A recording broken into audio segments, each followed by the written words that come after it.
Hating gabi, ropa at nagutom si Tito Otits. Punta tayo rin sa freezer, kunin natin tong binili nating sausage galing sa Chop Chops. Cheese sausage na babisa yan mga boss. Rektahang sindihan na tayo ng kalan. Lagay natin yung wok, tapos lagay tayo ng konting mantika. Tapos rekta lagay na itong ating mga cheesy sausage. Nasa link kung paano kayo makakaroksi nito mga tropa. Tapos kunin na natin nung luto na. Tapos dito naman, edlis ulit tayo ng kalan at magsasangag na tayo. Siyempre, mantika, lagay natin yung bawang, tapos lagay na natin yung bahaw mga tol.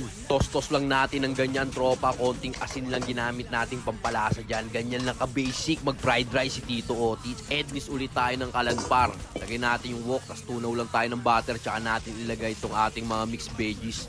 Kahit alanganing oras tropa, pag ako ginutom, magluluto ako. Gawa naman tayo ngayon ng gravy na walang kakupas-kupas. Na lahat ng food content creator na gawa na tong gravy na to tol. Kaya sigurado kahit hindi ko na sabihin, alam nyo na kung paano gawin to mga boss. Tapos rektahan, lagay na rin natin tong sizzling plate. Lang uminit na siya. Tapos yan, kunin na natin mga tropa. Tapos yan, rekta plating na agad natin mga tropa. Para talagang ganap na ganap yung midnight FT ni Tito Otits. Tapos tsaka natin buhusan ng kumulang gravy niya na mainit po. Kita mo naman, kumukulo-kulo pa yan. O paano tra, FThin na natin to. Yon mga tol, ngayon midnight. Ito ang ating midnight food trip. Cheesy Hungarian, galing sa Chop Chops. Pumoksi ako para babisa eh.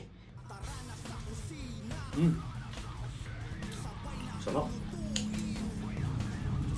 Malasadong itlog. Lagay natin sa kanin, boss. Tapos ganyan, no? Ang init.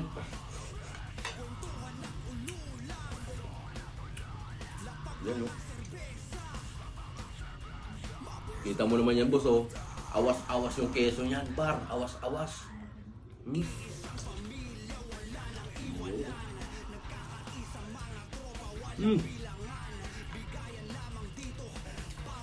Kabiga, Chop Chops.